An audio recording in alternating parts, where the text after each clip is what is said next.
Okay, so this is an Edison circuit, sometimes called a three-wire distribution circuit. I'm going to show you how to solve for the circuit. In the first video, we'll solve for the currents, determining the direction of the currents, how much current is going through each wire. In the second video, we'll attack the amount of voltage drops that are going to be applied and what our voltages at the low will be. So the first thing to do in determining these is to understand that we use electron current flow. So an electron current flow says that we go from negative to positive. The short line here is a negative and the long line is positive. So let's mark those. And what we want to do is draw our current line. So we're going from negative to positive. So I've got current in this direction, and we're going to mark it out from negative to positive. So that's positive. That's negative there. So when we get to this point, we get some current that flows this way and some that flows down here. And so we've got some current going through here. So negative to positive. So we'll mark that. And the current flows through this one here.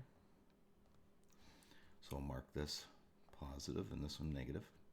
And you just keep going.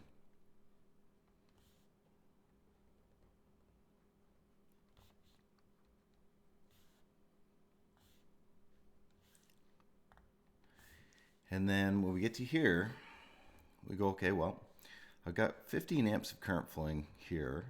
I've got 7 here, so I must have 22 at this point because it splits here.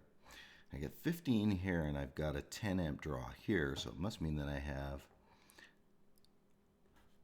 the difference between the two flowing in that direction from negative to positive, so negative to positive.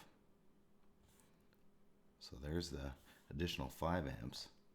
So I got 15 amps, I got 10 amp draw here, 10 amps going that way, 5 amps going that way. You can see we got 10 amps.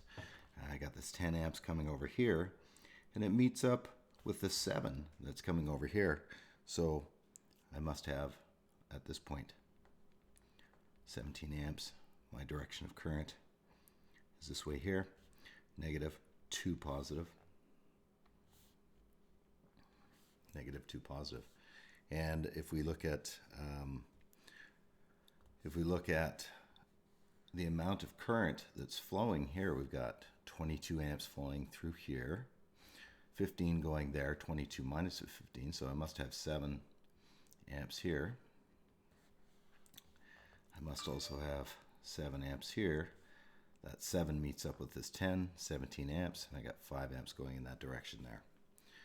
We'll go to video 2 to do our voltage drops across the values of resistance, the I squared R losses across the wires, and we'll calculate what our voltages will be at the loads.